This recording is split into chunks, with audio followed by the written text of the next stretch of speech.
Do you feel like you took a wrong turn in life? Welcome to Tomorrow's Motivations, where we talk with people who educate, motivate, and captivate you with inspirational stories. Here's Don Trell. Hello, everyone, and thank you for joining us for today's episode. I am happy to introduce my next guest.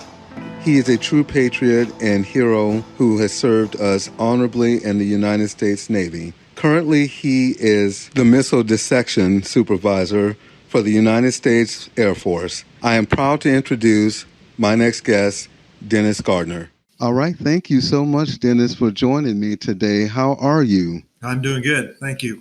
It's good to be here. Oh, thank you. I so appreciate it. I'm glad that we had the opportunity to be introduced a little bit just recently. And for the listeners out there, this is my first time meeting Dennis Gardner, and we kind of have a mutual connection through his daughter and future son-in-law.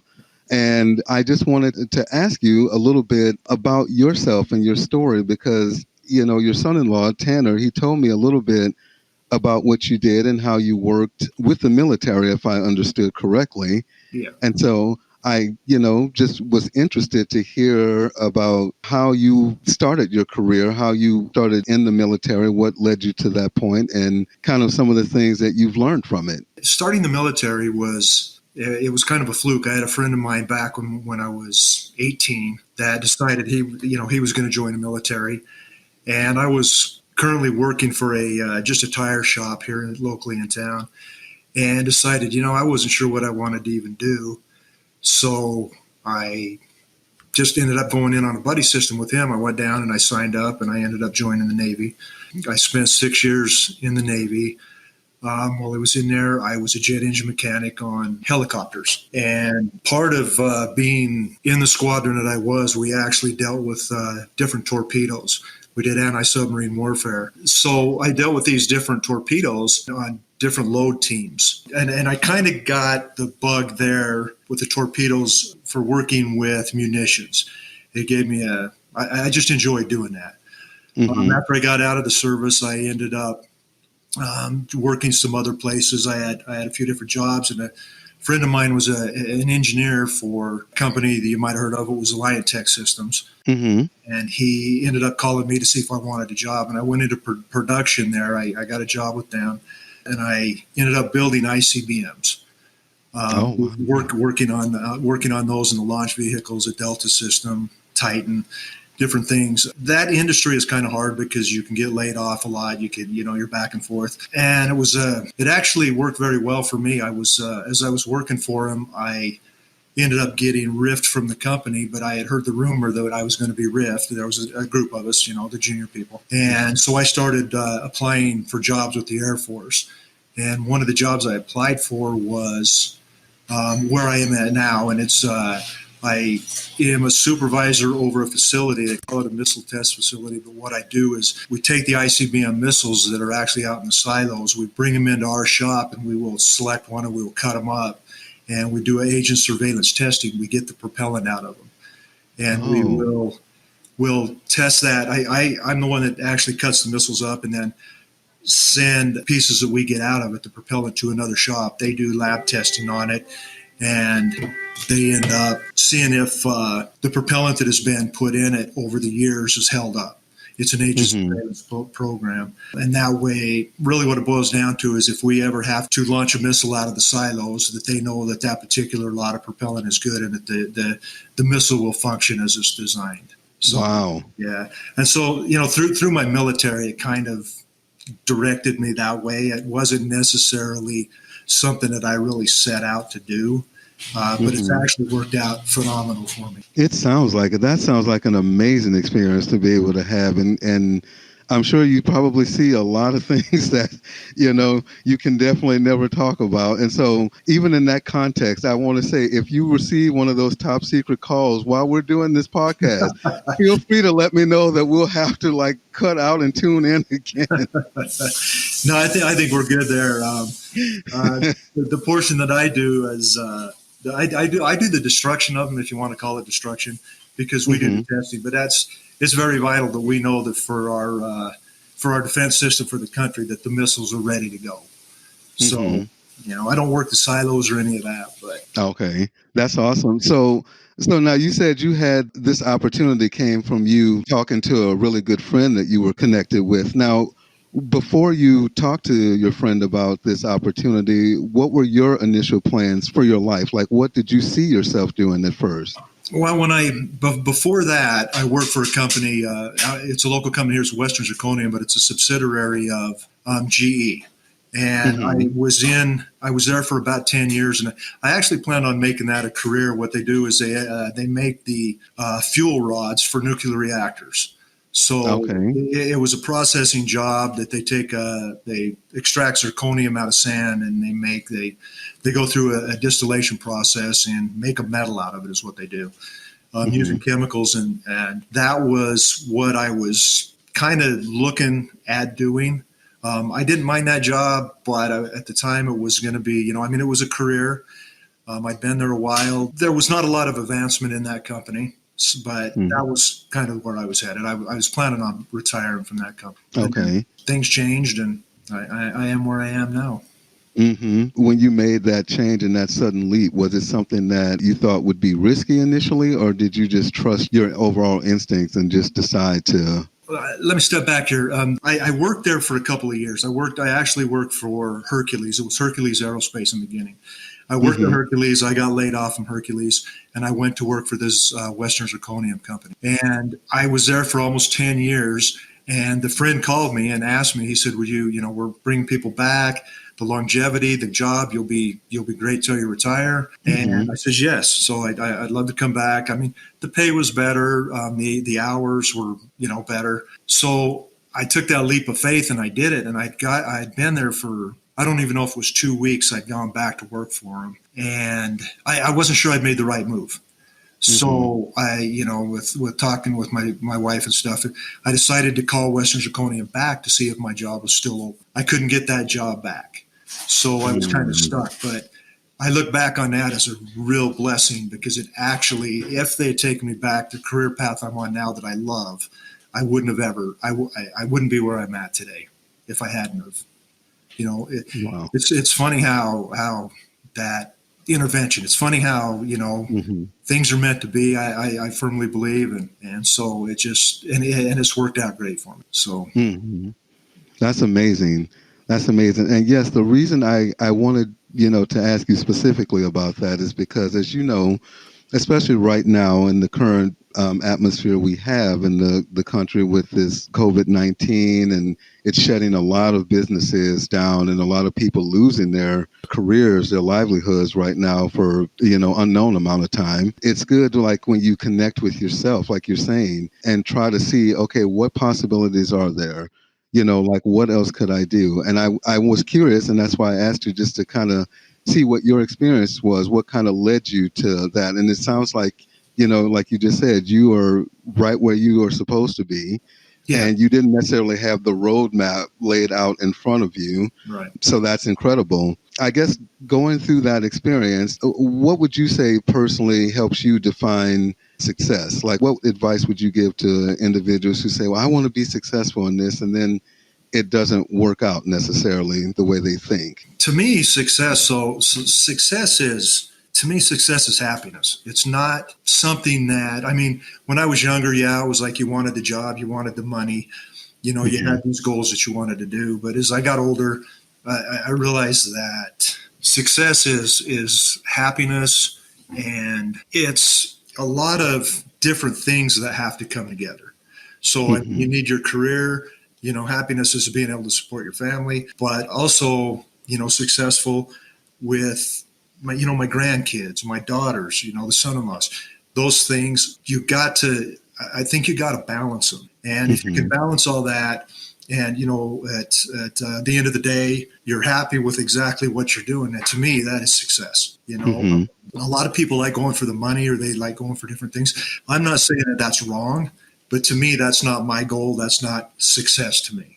So, spiritually, with your job, your career, your family, to me, it's more of a balance of everything that just makes you happy. That's success. No, thank you. Thank you. That makes perfect sense to me because you're right. Success would be like a personal idea for every individual. Yes. But it's true. Would you say, like, having a level of feeling like you're completing your purpose, like your job, that it brings you fulfillment, it brings you that sense of purpose? Do you feel like that is part of what plays into why you feel so happy with that choice and with, what worked out? Yeah, I do. My job, when I took this job, I've been doing this job for about a little over 20 years. And Mm. I've been a supervisor there for a little over 10 years. And when I took that job 20 years ago, I'm staying here. I mean, I got into a job that fit for me, and I think I fit for it. And I loved what I'm doing. And to this day, still 20 years later, I love my job. I've had opportunities that I can go other places, with the Air Force where I'm at. I have a lot of connections. I could get jobs that are better paying jobs, probably more stress, different things like that. But I absolutely love where I'm at, and I don't want to go anywhere. And that's the perfect success for me as far as my career goes. And I plan on staying right where I'm at until I retire. Oh, yes.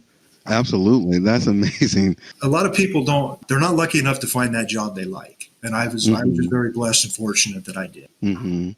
What are some reasons that you feel like may contribute to a person that may be looking for something and they just haven't found it? Like in your personal example and experience, what mindset do you think a person should have when they find themselves trying to choose between two or maybe more than that, different things out there? I think you got to kind of follow your heart. I firmly believe that the one thing I've always done is any job that I've had, whether I've liked a job or not, you go into the job, you want to do the best you can be. I mean, that's just, to me, that's the way a human being should be. You go in, you just do the best you can be. And if you do that, I think you can build a network, if you will. And like, I've got a great network where I'm at now. But if you are that good employee, you're that upstanding person, no matter what you're doing, you're that honest person, you do what you're supposed to do, that reflects outward and people see that. And that, to me, that can help you because like I say, I've got a lot of feelers out, if you will, if you want to call them feelers, but I got a lot of people, contacts that if I absolutely needed a job, I could make a phone call and probably go to work for them. And that is because of my history of the way I've done my job and the things that I've done. Not that I've been, some super guy that's done this, but I really think people need to follow their heart. If there is something they want to do, go to school, follow that passion. If there is something you want to do. But I just think no matter what you do, try to be the best that you can be at doing it. And I think it'll all come together for you. So just trying to make sure you're maintaining being true to yourself, but also setting a positive example along the way. Yeah. And I think the positivity is, that's a great word for that. Being positive is what you need. I mean, you got to keep pressing forward. And myself, I've had jobs that I didn't like, but I've done them. And it's led me to where I'm at now. Sometimes those decisions aren't necessarily the best, but they were meant to happen. And they will lead you to where you need to be. So when you had those experiences and you said you had some jobs that you were, and you're right, I've had jobs like that, and I know a lot of people in my life, friends and family that feel stuck in jobs like that, and they've been there for years, sometimes even decades. But, for individuals that find themselves stuck in that kind of position, where they feel like it's a rut, like it sounds like you're saying that we have to stay, you have to stay focused, right? Yeah, and I've always been a firm believer that only the person themselves can change their situation. So, when I've been in places that I haven't necessarily had good jobs on, it's entirely on me to figure out what I'm going to do to better my situation. Whether it's apply for somewhere else, whether it's to get more training, whether it's, to get schooling, whatever it may be, it's entirely upon the individual to change that circumstance for the better. And I believe that all my life. And I think that's one thing that drove me into the military, or well, not drove me, but helped me in the military. The military really gave me structure. It really made me grow up. It made me understand what a person needs to do to be successful, to be a good human being. I really do. That discipline but we're all responsible for our own path. And if you want to change it for the better, you got to be the one to change it. And that's true. You're right. You have to make that initial decision, I believe. And how would you say mentors in your life made a good impact in helping you along the way when it was rough patches? Family, a lot of my family's been good. My dad was in the service also. In fact, without even realizing it, I went into the same rate and everything that my dad did when he was in the Navy back in the 40s. Yeah, back in the 40s he was in, and anytime that I have ever, he's passed away a little bit back now, but he was one of the big ones that would always help me out. But I've got great friends. I surround myself with good friends. Mm-hmm. My wife, my family, everything. That's awesome. That's wonderful. It's the people you get around you. You got to have a good support group around you. And I definitely know that. Just on a personal note, I can let you know that your son-in-law Tanner and your daughter have been great. They've been great mentors in helping me and even, supporting me in this goal that I've had in my life to be able to share people's stories and experiences. And so that is definitely something that I never, like you said too, you never take for granted. You always remember that, and you honor those people and really hope that they know how much you appreciate them. And that works both ways too, because like with my daughter and Tanner, I know I can count on them if I need help. It's one of those that works both ways, but you do that with the people you love. That's what you do.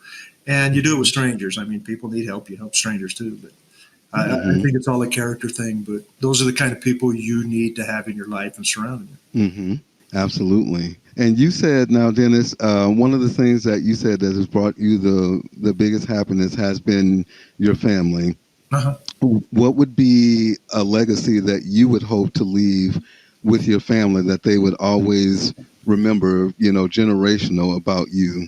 That they would remember about me? Yeah.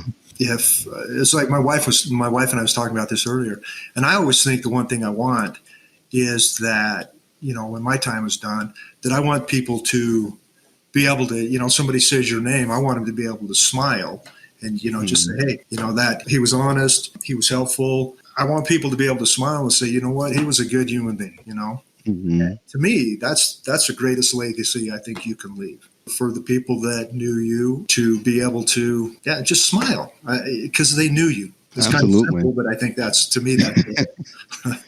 You know what? I think simplicity, we need a lot more of that. And that's just fine. I think I feel the exact same way. I would hope that, people could remember me the same way, that I did the best I could. And I tried to lighten loads for people and just make them happy the best way I could, get them to smile. Hopefully one day I'll know if I did that or not. But to me, that's why family is so important. To me, almost career is great. You need career, you need to support your family, but I think family is just as important, if not more important. So. Mm-hmm. Well, yes, and Dennis, I can honestly say I can just tell by our conversation that you've done a lot of great things, and that you probably have a lot of people out there whose lives you've touched that you may not realize. And I'm fortunate. I feel thankful that you allowed me to just know a little bit about you and your story, and was willing to share it today. It's been my pleasure. My pleasure. And, thank you so much, and tell your family hi for me, and continue, please, to stay safe in this interesting, complicated time we live in. Yeah, that's all we can do. Try to stay safe and stay smart. That's right. That's right. Thank you again so much. You're welcome. You're welcome. My pleasure. I've enjoyed it, Dontrell. I've enjoyed it a lot. Thank you for listening to Morrow's Motivational Podcast. Please join us again next time.